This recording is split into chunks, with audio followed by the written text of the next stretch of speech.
Boses ng mamamayan. Gusto ko sana yung bilang estudyante. Iba't ibang opinyon ng taong bayan.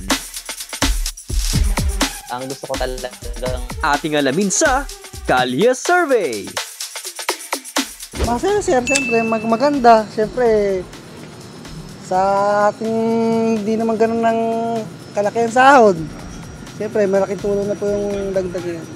Malaking bagay po yun para sa, kunyari, sa mga naghahanap buhay na tinutulungan yung pamilya.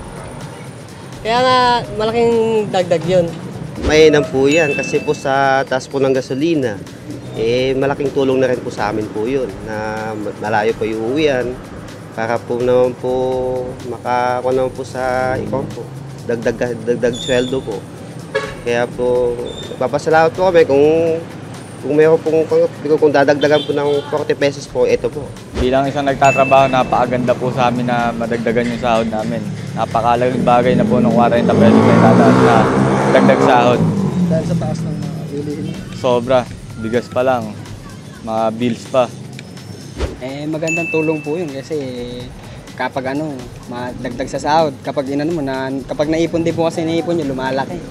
Kapag dagdag din yun talaga. Kaya po, yung bili yan gano'ng kataas. Gasolina lang, ubos ka na Kung matutupad naman po yun, syempre masaya po kasi laking bagay po yun, 40 pesos po na yun. Dahil sa mahal na mga... Dahil sa mahal na mga bilihin ngayon, katulad po ng mga bigas, lahat naman po nagtataas na. So, sobrang saya pag natupad po yun. Malaki ng kanyo, may bibili kahit anong bagay na pangangailangan ng isang tao na nangangailangan. kahit pa paano po makakadagdag na sa kanila yung 40 pesos po nila sa sahod nila. Malaking tulong na rin po para sa kanila.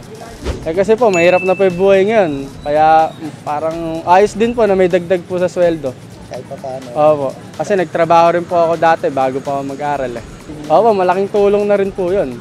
Kasi po, sa 40 pesos, may bibili din naman po kayong ulam Boses ng mamamayan. Gusto ko sana yung bilang estudyante. Iba't ibang opinyon ng taong bayan. Ang gusto ko talagang Ating alamin sa Kalye Survey.